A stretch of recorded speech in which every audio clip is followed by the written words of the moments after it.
দেখো বস, তোমাদের SSC GD এক্সামটাকে টার্গেটে নিয়ে কিন্তু আমি সম্পূর্ণ সিলেবাসটাকে 30 দিনে ভেঙে দিয়েছি। মানে 30 দিনের মধ্যে আমি তোমাদের টোটাল সিলেবাসটা কমপ্লিট করিয়ে দেবো।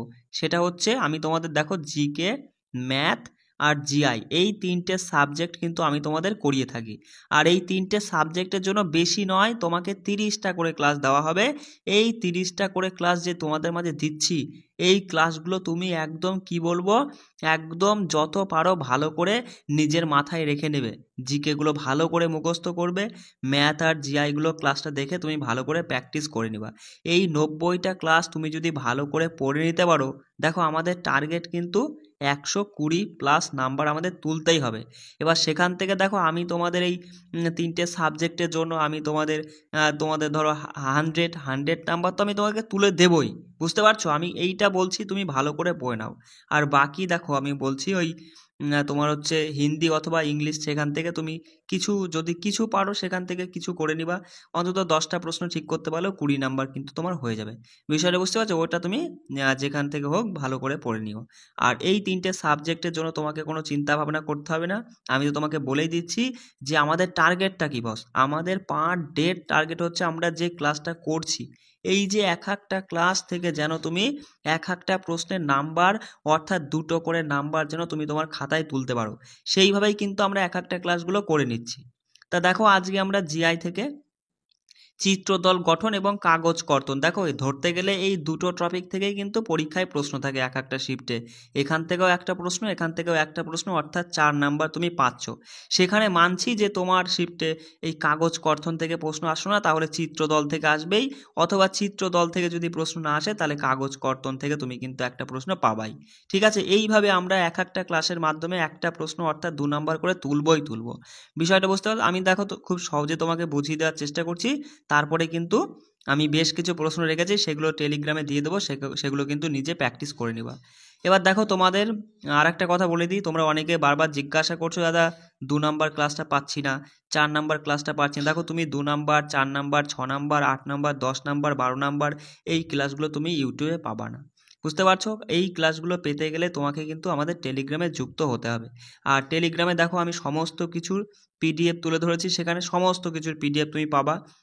আর ম্যাথ আর জিআইয়ের ক্লাসটা তুমি ওখানে ভিডিওটা আর কি ওখানে পেয়ে যাবা, দেখে নিবা। ঠিক আছে? আর হচ্ছে আর সমস্ত কিছুরই আর কি ভিডিওটা তুমি পাবা, ওখানে দেখে নিবা।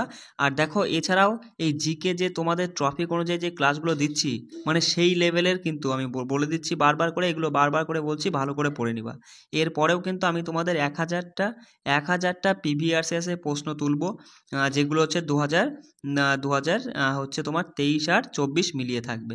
ঠিক আছে? সেইগুলো সেখান থেকে বাছাই করা 1000টা প্রশ্ন একদম ডিটেলসে আমরা একটু পড়ে নেওয়ার চেষ্টা করবো। ডিটেলসে পড়বো কিন্তু, মানে যে প্রশ্নটা এসেছে সেই রিলেটেড আর কি প্রশ্ন পরীক্ষায় হতে পারে, সেইভাবে কিন্তু আমরা 1000টা প্রশ্ন পড়ে নেব। এবার সেটা আমি তোমাকে পিডিএফ দিয়েও দিতে পারি, অথবা যদি আমি পারি তাহলে কিন্তু ক্লাসের মাধ্যমে ক্লাস করিয়ে দেবো, এবং পিডিএফ তো তোমাদেরকে দেবই। এবার তোমরা যারা মনে করছো দাদা আমার সঙ্গে যুক্ত হবা, দেখো আমি কিন্তু তোমাদের সীমিত একটা মূল্য রেখেছি, 99 টাকা আমাদের টেলিগ্রামে যুক্ত হওয়ার জন্য। সেখান থেকে তুমি অল টোটাল ক্লাস এবং সমস্ত পিডিএফ পেয়ে যাচ্ছ। আমি বলে দিচ্ছি দেখো, 6296053459 এই নাম্বারে তুমি মানে যে কোনো মাধ্যমে আর কি পেমেন্টটা করে দিয়ে তুমি এই নাম্বারেই পেমেন্ট করবা। আর হচ্ছে এই নাম্বারেই একটা স্ক্রিনশট পাঠিয়ে বলবা দাদা আমাকে অ্যাড করে দাও, ব্যাস আর কিচ্ছু করতে হবে না, আমি সঙ্গে সঙ্গে তোমাকে অ্যাড করে দেবো।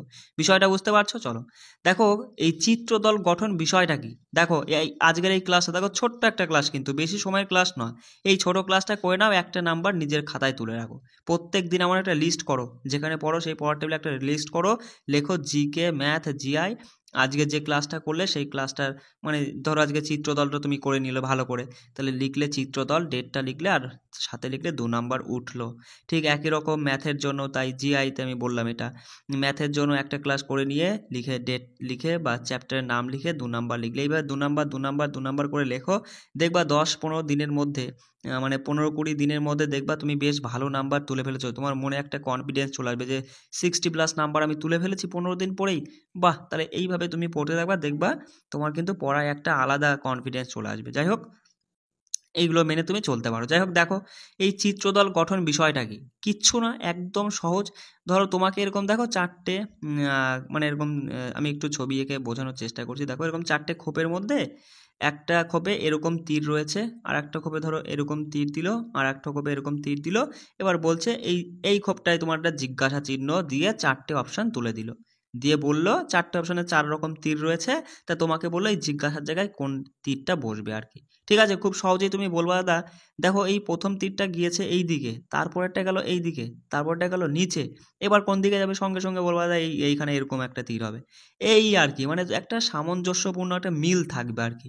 বিষয়টা বুঝতে পারলে এরকমই একটা মিল থাকবে। ধরো প্রশ্নটা আর একটা প্রশ্ন আমি তোমাকে দিয়ে বোঝাচ্ছি বিষয়টা। এরকম ধরো 4টে 5টা 6টা খোপও থাকতে পারে, অসুবিধা নেই। প্রথম খোপে ধরো এরকম দুটো তীর দিল, তারপরের খোপে ধরো এরকম দুটো তীর দিল, তারপরের খোপে ধরো এরকমভাবে দুটো তীর দিল। এবার তোমাকে এই জায়গাটায় জিজ্ঞাসা দিয়ে 4টে অপশান তুলে দিল, 4টে অপশানে 4 রকম মানে আর কি তীর দেওয়া ছবি থাকলো, কোনটা সঠিক উত্তর করতে হবে। সঙ্গে সঙ্গে তুমি দেখে বলবা প্রথমটা এইভাবে এদিকে উপরে গিয়েছে দুটোই, তারপরে দুটোই নিচে গেছে, তারপরে দুটো এই পাশে গেছে, মানে বিপরীতে যাবে, তাহলে তাহলে এবার এই যেটা উত্তর হবে সেটা এরকম হবে। বিষয়টা বুঝতে পারছো, কিচ্ছু নেই, শুধু ছবিগুলো ভালো করে দেখে সঠিক উত্তরটা করে আসতে হবে। দেখো প্রশ্নগুলো তুমি দেখো, তাহলে খুব ভালো করে বুঝতে পারবা। দেখো তার আগে আমি আর একটা কথা বলি, এখানে কাগজ কর্তনটাও আমি একটু বুঝিয়ে দেওয়ার চেষ্টা করি একবারে। দেখো কিচ্ছু না, এই একটা কাগজ রয়েছে, এই কাগজটাকে প্রথমে এইভাবে অর্ধেক করা হলো, মানে অর্ধেক হয়ে গেল, মানে এরকম হয়ে গেল এখন কাগজটা। বিষয়টা বুঝতে পারছো, মাঝখান দিয়ে যদি আমি এই কোনাকুনি ভাঁজ করি এরকম অর্ধেক হয়ে গেল। এবার দেখো এখানে আর একটা ভাঁজ করলাম, এই বরাবর যদি আমি ভাঁজ করি তাহলে ছবিটা তোমার এখানে আমি দেখানোর চেষ্টা করছি, এইরকম টাইপের হয়ে গেল ভাঁজটা। এবার এই ভাঁজের ওপরে আমি এখানে একটা হচ্ছে গোল করে দিলাম। ঠিক আছে, এরকম একটা গোল করে দিলাম, তাহলে এই কাগজটা যদি আমি খুলি তাহলে কেমন দেখাবে। দেখো সঙ্গে সঙ্গে তুমি বলবা আমরা যেভাবে যেভাবে ভাঁজ করতে তুমি সেইভাবে সেইভাবে খুলবা, আগে তো এরকম খুলবে, মানে এরকম হবে আর কি, তাই না? তাহলে এই গোলটা এখানে একটা গোল হয়ে যাবে। এবার এই পুরোটা পেয়ে গেছি, এই পুরোটা ছিল, এবার কি হবে এই পুরোটা খুলে যাবে, মানে এরকম হবে, এরকম হবে। তাহলে এখানে একটা গোলটা তুমি বলবা দা এই দাগটা দিয়ে দাও, দিয়ে দিলে ভালো বুঝতে পারবা, এখানে একটা গোল হবে, এখানে একটা গোল হবে, মানে পুরোটা খুললে এইরকম 4টে গোল দ্বারা ছবিটা আসবে। বিষয়টা বুঝতে পারছো? এইভাবে দেখো প্রশ্নের মাধ্যমে খুব ভালোভাবেই তুমি বুঝতে পারবা। লেখাগুলো একটু দেখে নিও। বলছে দেখো বলছে এখানে দেখো এই যে তোমাকে একটা দুটো তিনটে চারটে ছবি দিয়ে এই জিজ্ঞাসার জায়গায় কি বলবে, সঙ্গে সঙ্গে তুমি এর মধ্যে একটা জিনিস দেখো, এই তীরগুলো দেখার চেষ্টা করো। প্রথম তীরটা এই দিকে গেছে এইভাবে, তারপরে উপরে গেল, তারপরে আবার এই দিকে গেছে, এবার নিচে গেল, তাহলে এবার কি হবে তুমি সঙ্গে সঙ্গে বলবে এই পাশের দিকে এরকম তীর হবে। বেশ ভালো কথা। এবার আমরা দেখছিলাম দেখো আচ্ছা এই একটু ছবিগুলো দেখে নেওয়ার চেষ্টা করো। দেখো এই ত্রিভুজটা ওপরে ওপরে বাঁদিকে, তারপরে হচ্ছে ওপরের ডান দিকে একটা ছবি মানে 4 কোণা রয়েছে। এবার আবার পরেরটায় কি হলো হচ্ছে নিচে তোমার হচ্ছে চলে আসলো ডান দিকে ত্রিভুজ, মানে ত্রিভুজ আর কি বর্গক্ষেত্র ত্রিভুজ বর্গক্ষেত্র এইভাবে হবে। ছবিটা কেমন হচ্ছে বিষয়টা বোঝো। এইখানে দেখো এখানে ত্রিভুজ হলো প্রথমে, এখানে হলো বর্গক্ষেত্র, তারপর 3 নম্বরে গিয়ে এখানে হলো ত্রিভুজ, 4 নাম্বার এখানে বর্গক্ষেত্র। তাহলে এবার যে ছবিটায় আসবে এইখানে ত্রিভুজ আসবে, মানে আমাদের আমাদের দেখতে হবে যেটা উত্তর হবে সেইটার তীর চিহ্নটা এদিকে হবে, আর এখানে ত্রিভুজ থাকবে। সঙ্গে সঙ্গে তুমি বলবা তীর চিহ্নটা এদিকে থাকবে আর এখানে ত্রিভুজ থাকবে, এটা তো হবেই না। আর এখানে বা 4 কোণা রয়েছে, এটাও হবে না, এটাও হবে না, অপশান 3 আমাদের উত্তর হতে বাধ্য। মানে ছবি দেখে তোমাকে বুঝে নিতে হবে।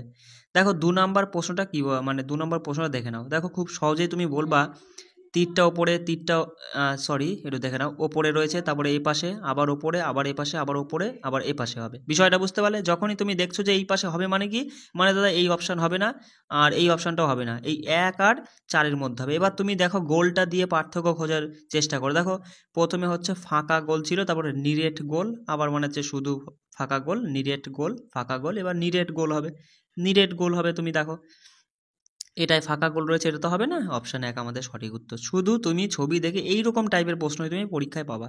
দেখো এই প্রশ্নটা দেখো একটু, এটা একটু বেশ ভালো লেভেলের প্রশ্ন, ঠিক আছে? অনেকে এই প্রশ্নটা কিন্তু পারবে না, তুমি আগে নিজে চেষ্টা করো তো, দেখো তুমি সঠিক উত্তরটা করতে পারো কিনা, তারপরে আমার কথাটা শুনে মিলিয়ে নাও।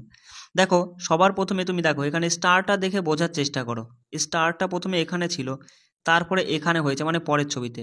তার এই ছবিতে আবার স্টারটা এখানে চলে এসছে, এই ছবিতে আবার স্টারটা এখানে চলে এসছে, তাহলে এই ছবিতে স্টারটা আবার জায়গায় চলে আসবে, জায়গায় চলে আসবে মানে এই জায়গাটায় স্টারটা হবে। এটাই তো নেই, ভুল, এটাও নেই, ভুল। এবার এই দুটোর মধ্যে যে কোনো একটা আমাদের উত্তর হবে। তাহলে আমাদের এবার এই তীরটা দেখে বুঝতে হবে। দেখো তীরটা প্রথমে ভালো করে বুঝবে, মানে 2 আর 4-এর মধ্যে যে কোনো একটা হবে, ঠিক আছে? কি বললাম, এই দুটো কাটা 2 আর 4-এর মধ্যে হবে। তীরটা দেখে বোঝো, তীর এই দিকে রয়েছে, এবার কি হলো, এই দিকে গেল, ভালো করে বুঝবে, মানে 45 ডিগ্রি অ্যাঙ্গেল হলো, তারপরে আবার এই দিকে চলে আসছে। দেখো তাহলে এখান থেকে আবার যদি এইদিকে চলে আসে, প্রথমে 45 গিয়েছে, আবার 90 ঘুরে এসেছে। এবার দেখো আবার কি হয়েছে, এইদিকে এই ছবিতে এখানে গিয়েছে, মানে এই সোজাই সেম সেম জায়গায় চলে এসেছে, মানে আবার 45 গিয়েছে, এবার আবার 90 ঘুরবে, অর্থাৎ এরকম হবে। বিষয়টা বুঝতে পারছো আমি কি বলতে চাইছি, মানে নিচের দিকে হবে, অর্থাৎ অপশান 2 আমাদের সঠিক উত্তর। এই দিকে কিন্তু হবে না, ঠিক আছে? অপশান 2 কিন্তু সঠিক উত্তর। বিষয়টা বুঝতে পারলে আমি কি বলতে চাইছি? দেখো আমি আবার বলে দিচ্ছি, প্রথম এখান থেকে এটা কি পরিবর্তন হচ্ছে, তীরটা 45 ডিগ্রি অ্যাঙ্গেল হলো, তারপরে এখানে আবার এই ছবিটাই হয়েছে কি 90 ডিগ্রি অ্যাঙ্গেল হলো, আবার এই ছবিতে 45 ডিগ্রি অ্যাঙ্গেল হয়েছে, আবার এই ছবিতে 90 ডিগ্রি অ্যাঙ্গেল হবে। সঙ্গে সঙ্গে আমরা এই দুটো তো বাদ দিয়েই দিয়েছি, 2 আর 4-এর মধ্যে 2 হতে বাধ্য। চলো পরে প্রশ্ন দেখো। সঙ্গে সঙ্গে তুমি এখানে দেখে ছবিটা দেখে বুঝতে পারছো দাদা, এই ছবিটার সাথে এটার একটা মিল আছে, এই ছবিটার সাথে এখানে যে ছবি থাকবে তার একটা সম্পর্ক থাকবে, কিন্তু এই দুজনের মধ্যে যে সম্পর্ক, সেই সম্পর্কটাই এই দুজনের মধ্যে থাকবে। বিষয়টা বুঝতে পারছো? এবার তুমি ভালো মতোই দেখতে পাচ্ছ এখানে দাদা, আসলে এই ছবিটা থেকে এই ছবিটা কিভাবে হয়েছে, মানে এখানে ধরো এই ছবিটাকে আমি যদি 1 ধরি, সেটাকে এইখানে নিয়ে গিয়ে এইভাবে রেখে দিয়েছে, মানে শুইয়ে রেখেছে। বিষয়টা বুঝতে পারলে? তাহলে ঠিক এটা যেরকম আছে, এটাকে তুমি শুইয়ে রাখলে পরে কি বলবা, দাগটা এরকম থাকবে, মানে মাঝের দাগটাকে আমি কেটে দিচ্ছি, দেখো দেখার চেষ্টা করো, মাঝের দাগটা এরকম থাকবে আর এইটা থাকবে ওপরে। দেখো সঙ্গে সঙ্গে অপশান 2 তুমি বাদ দিয়ে দিবা, 1, 3 আর 4 রয়েছে পড়ে, তাই না বস? এবার দেখো, এবার তুমি দেখা মাত্রই এটা তো ওপরে থাকলো, মানে এরকম দাগগুলো, এটা একটু বোঝার চেষ্টা করো, এটা তো ওপরে থাকলোই দাগের ওপরে, নিচে কি হবে দেখো, নিচে একদম ওপরে এই কোনায় কি ছিল, একটা গোলের মধ্যে প্লাস চিহ্ন, তার মানে এখানে হয়ে যাবে গোলের মধ্যে প্লাস চিহ্ন হবে, কিন্তু এই অপশানটাই কি সেটা আছে? এখানে কিন্তু সেটা নেই, এখানে রয়েছে আর এখানে রয়েছে। তারপরে বলবো একদম এই কোনায় ছিল মানে গোলের মধ্যে একটা ফোঁটা, এখানে কিন্তু মাঝখানে ঢুকিয়ে দিয়েছে, সেটা হবে না, অপশান 4 আমাদের উত্তর হতে বাধ্য। এই বিষয়গুলো তুমি মানে মিল খোঁজার চেষ্টা করবা, আর কোনটা বাদ দেওয়া যায় সেটা আগে দেখবা। দেখো পরের এই প্রশ্নটা দেখো, একটু ভালো করে দেখবা। দেখো এই গোলটা আর এই গোলটা একটু আলাদা, এখানকার গোলের ফোঁটাগুলো মানে সাদা ফোঁটাগুলো বড় বড়, আর এখানকার ফোঁটাগুলো একটু ছোট ছোট, আর এই ভেতরে যে ফোঁটাটা রয়েছে মাঝখানে, এটা চারকোনা টাইপের, এটা গোল টাইপের। মানে হয়তো আমার এই মানে এইগুলো বড় বড় করে করলে হয়তো তুমি ভালো বুঝতে পারতে। ঠিক আছে, দেখো একটু একটু কষ্ট করে বুঝে নেওয়ার চেষ্টা করো, বড় করা যাচ্ছে না, যাই হোক দেখে নাও। তাহলে সঙ্গে সঙ্গে এখানে তুমি দেখবা যে বড় গোলটা এখানে, ছোট গোলটা এপাশে, ছোট গোলটা এখানে, বড় গোলটা আবার এপাশে, এবার বড় গোলটা এপাশে, আবার বড় গোলটা এই পাশে চলে গেল। তাহলে এখান থেকে তুমি কি বুঝতে পারছো, দেখো এখান থেকে এটার সাথে এটা সম্পর্ক খুঁজবা, এটার সাথে এটা সম্পর্ক খুঁজবা, এবার এখান থেকে এটা সম্পর্ক খোঁজো। দেখো এই দুটো কি, বড় গোলটা দুপাশে ছিল, এখানেও বড় গোলটা দুপাশে ছিল, তাহলে এটার সাথে আর একটা হবে, তার সাথে সম্পর্ক তুমি বলবা, এখানেও বড় গোলটা এপাশে থাকবে, আর এখানে আর একটা ছক্কা থাকলে পরে সেটার বড় গোল এপাশে হতো। মানে মোদ্দা কথা, বড় গোল এপাশে হবে যখন, এইটা উত্তর হবে না, এটাও হবে না, 3 আর 4-এর মধ্যে যে কোনো একটা আমাদের উত্তর হতে হবে। বিষয়টা বুঝতে পারছো? 3 আর 4 বলছি কেন, মানে 3 আর 2-এর মধ্যে, 1 আর 4 তো বাদ হয়েই গেল, এই দুটোর মধ্যে যে কোনো একটা হবে। সঙ্গে সঙ্গে তুমি বলছো দাদা, এবার তুমি একটা জিনিস দেখে বোঝো, একটা জিনিস দেখে বোঝো, দেখো এই যে মানে ঘন এল টাইপের, দেখো এই যে মানে চার কোণার মধ্যে দেখো গাঢ় এল টাইপের দেখাচ্ছে না, এইটা কিন্তু দেখো সবারই সেম রয়েছে, আর এখানে দেখো 3-এরটা 2-এরটার ক্ষেত্রে দেখো আলাদা, এটার এই পাশে ঠিক রয়েছে কিন্তু এটার এই পাশে তুলে দিয়েছে, অর্থাৎ 2 কিন্তু হবে না, অপশান 3 আমাদের উত্তর হতে বাধ্য। এই বিষয়গুলো, ছোটোখাটো বিষয়গুলো তোমার মাথায় দিতে হবে, ঠিক আছে? আর ওই গোল অতটা না দেখলেও হবে, আমি ভেবেছিলাম হয়তো প্রথমে ওই গোলের উপরে কোনো এফেক্ট পড়বে, কিন্তু পড়েনি, ঠিক আছে। দেখো এখানে, এবার দেখো, এবার আমি তোমাদের কিন্তু 10টা প্রশ্ন রেখেছি একদম সেম টাইপের উপরে, এই 10টা প্রশ্ন কিন্তু তুমি নিজে করে করার চেষ্টা করবা, কেমন? চলো এবার আমরা দেখব কাগজ কর্তন। দেখো কাগজ কেটে ভাঁজ করে যেভাবে যেটা হয় আর কি। দেখো আমি তোমাদের 5টা, হ্যাঁ এখানে দেখো 5টা প্রশ্ন বুঝিয়ে দেবো, তারপরে বাকি 10টা প্রশ্ন তুমি নিজে করবে। দেখো সঙ্গে সঙ্গে এটা দেখো, দেখো সঙ্গে সঙ্গে এইটা, এইটুকুনা পার্টকে তুমি যদি খোলো, দেখো এই খুললে পরে এইটুকু হচ্ছে এরকম হচ্ছে, মানে মানে এখানে যে 3টে ফোঁটা রয়েছে, সেই 3টে ফোঁটা কিন্তু এখানে হবে, তাই না? তার মানে 3টে ফোঁটা হবে, মানে এখানেও 3টে ফোঁটা হবে, এখানেও দাদা 3টে ফোঁটা হবে। তার মানে তুমি সঙ্গে সঙ্গে বলবা এটা অপশান হবে না, 2টো ফোঁটা করে আছে, এখানে এটাও হবে না, হয় এইটা নয় এইটা। এবার তুমি আমায় বলো এই যে এই জায়গাটায় আমি এই ছবিতে দিয়ে বোঝাচ্ছি, এখানে যে ভি টাইপের একটা ছবি ছিল সেটা যদি এইটুকুনার মধ্যে যদি একটা থাকে তাহলে এইটুকুনার মধ্যে একটা থাকবে, এই 5টা টুকুনার মধ্যে একটা থাকবে, আর এইটুকুনার মধ্যে একটা থাকবে, অর্থাৎ 4খানা ভি টাইপের থাকবে। এখানে 2টো দিয়েছে, এটা হবে না, অপশান 1 আমাদের সঠিক উত্তর। বুঝতে পারলে? চলো এইটা এই প্রশ্নটা দেখো, 2 নম্বর প্রশ্ন কি বলছে, সঙ্গে সঙ্গে বলবা গোলটা এরকম থাকবে, জায়গায় আছে সেটা এরকম, এদিকে একটা দাগ হবে, এদিকে এদিকে, তাহলে এইটাই হবে কি, এইটাই তুমি আবার বলবা যে তাহলে এইটুকুনা দেখা মাত্রই তুমি বলবা এই অপশান বাদ হয়ে গেল, তাই না বস? এই অপশানটা দেখো, আচ্ছা কেটে দিচ্ছি, হ্যাঁ একটু দেখে নাও। আচ্ছা 1 নম্বর আমরা দেখলাম, 3 নাম্বার অপশানটা বাদ হয়ে গেল, কারণ এখানে গোল, লেখাটা একটু কষ্ট করে বোঝো, এইদিকে এইদিকে এরকম থাকবে, তাই না? তাহলে এই 3 নাম্বার বাদ হয়ে গেল, তাহলে পরে 1 নাম্বারও বাদ হয়ে গেল, আর 4 নাম্বারটাও বাদ হয়ে যাচ্ছে, তাই না? 4 নাম্বারটাও দেখো বাদ হয়ে যাচ্ছে, অটোমেটিক্যালি তুমি বলবো অপশান 2 আমাদের সঠিক উত্তর হতে বাধ্য। চলো পরের প্রশ্ন দেখো কি বলছে। সঙ্গে সঙ্গে তুমি বলবা যে এখানে দেখতে পাচ্ছি 2টো কোণায় 2টো ফোঁটা, তাহলে এইটুকুনা যদি আগে খুলি, এইটুকুন যদি আগে খুলি আমরা, তাহলে এই জায়গায় একটা ফোঁটা পাবো, এখানে একটা ফোঁটা পাবো। বিষয়টা বুঝতে পারছো? তাহলে তো দেখো, তাহলে এই যে এইটুকুর মধ্যে আমরা 4টে ফোঁটা পাচ্ছি, তাহলে এখানে আরও 4টা, টোটালে 8টা ফোঁটা পাবো। এখানে তো 2টো, এই 4টে দিয়েছে, এখানে টোটালে 4টে দিয়েছে, এটা হবে না। তাহলে হয় এইটা, না হলে এইটা হবে। এবার এইখান থেকে তোমাকে বুঝতে হবে, দেখো টোটালে 8টা ফোঁটা পাবো, কিন্তু আমরা এখানে দেখতে পাচ্ছি কটা, 6টা ফোঁটা, এটাও হবে না, অপশান 1 আমাদের সঠিক উত্তর হয়ে যাচ্ছে। শুধু দেখে, প্রশ্নটা দেখে বুঝে নিতে হবে। এখানে দেখো, এই প্রশ্ন দেখো, এখানে দেখো, তাহলে তুমি যদি এই পাশটা খোলো আগে, এই পাশটা খুললে পরে এই গোলটা এখানেই থাকবে, আর ত্রিভুজটা কেমন হয় বলো তো? ত্রিভুজটা কিন্তু এরকম টাইপ, আমি বড় করে করছি, গোল থাকবে, ত্রিভুজটা এরকম টাইপের হয়ে যাবে, তাই না? আর হচ্ছে এটা কিন্তু মানে দেখো এইখানে হলো, মানে এরকম ছিল আর কি, আমি দেখাচ্ছি, এরকম ছিল, এইটা ছিল, এটা হয়েছে। তাহলে ঠিক একই রকম এই পাশটুকুনা যদি পুরো খুলি, তাহলে আরও এরকম টাইপের হবে, এমন হবে, এখানেও গোল দিয়ে তোমার হচ্ছে এরকম তীর হবে, তাই না বস? তাহলে ছবিটা এরকম টাইপের হবে। সঙ্গে সঙ্গে 3 অপশান হবে না, অপশান 2ও আমাদের হবে না, অপশান 4ও হবে না, অপশান 1 আমাদের উত্তর হতে বাধ্য। বিষয়টা বুঝতে পারলে? চলো পরে প্রশ্ন দেখো কি বলছে। দেখো সঙ্গে সঙ্গে তুমি বলবা দাদা 2 পাশে 2টো মানে 4 কোণা বাস্ক রয়েছে, তাহলে এখানেও একটা 4 কোণা বাস্ক, একটু লেখাটা দেখো, আর এখানেও একটা, লেখাটা বসছে না কেন, এখানে একটা 4 কোণা বাস্ক, তাহলে এখানে আমি আবার কাটি, হ্যাঁ কেটে বলি, দেখো বড় করে করি আমি, বড় করে দেখো, এখানে দেখো বড় করে বোঝাচ্ছি, ঠিক আছে? দেখো এইখানে রয়েছে, এইখানে একটা 4 কোণা বাস্ক, এখানে রয়েছে, এখানে হচ্ছে ত্রিভুজ টাইপের রয়েছে। তাহলে তুমি সঙ্গে সঙ্গে বলবা এইটুকু যদি আগে খুলি, তাহলে আমাদের এখানে 4 কোণা বাস্ক থাকবে, এখানে বাস্ক থাকবে, আর এখানে হচ্ছে ত্রিভুজ টাইপের থাকবে। তাহলে এইটুকু দেখা মাত্রই তুমি বলবা দাদা এখানেও এরকম টাইপের থাকবে ত্রিভুজ, এখানেও এরকম টাইপের থাকবে, এখানে হয়ে যাবে তোমার খুললে পরে এই জায়গাটা 4 কোণা বাস্ক, আর হয়ে যাচ্ছে তোমার এই জায়গাটা 4 কোণা বাস্ক, আর এই জায়গাটায় হয়ে যাবে একটা 4 কোণা বাস্ক, এই জায়গাটায় হয়ে যাচ্ছে এরকম টাইপের ছবি হবে যখন। তাহলে এটা তুমি কখনোই করবা না, অপশান 3ও করবা না, অপশান 4 না হলে অপশান 2 আমাদের সঠিক উত্তর। কিন্তু 4 আর 2 এর মধ্যে একটা তফাৎ তুমি দেখো, যেখানে ভালো করে দেখো এই ত্রিভুজটার তফাৎ দেখো, ত্রিভুজটা কিন্তু এরকম টাইপের রয়েছে, আমরা সামনেরটা, তাই এইটা পার্থক্য দেখে তুমি খুব সহজেই বলবা যে 4 আমাদের হবে না, 2 আমাদের হবে, কারণ 4এরটা সব দুটোই এইভাবে দিয়েছে। বিষয়টা বুঝতে পারছো? 4 হবে না, ওই জন্য অপশান 2 আমাদের সঠিক উত্তর। এই ছোটোখাটো বিষয়গুলো কিন্তু ভালো করে লক্ষ্য করতে হবে, চটপট করে যেন ভুল করে আসো না। দেখো এবার আমরা তোমার 10টা প্রশ্ন রেখেছি এবং তার সাথে উত্তরও রেখে দিয়েছি, এই প্রশ্নগুলো করে উত্তরগুলো মিলিয়ে নিবা, কোনোটা অসুবিধা হলে পরে আমাকে সেটা জানাবা। চলো, জয় হিন্দ।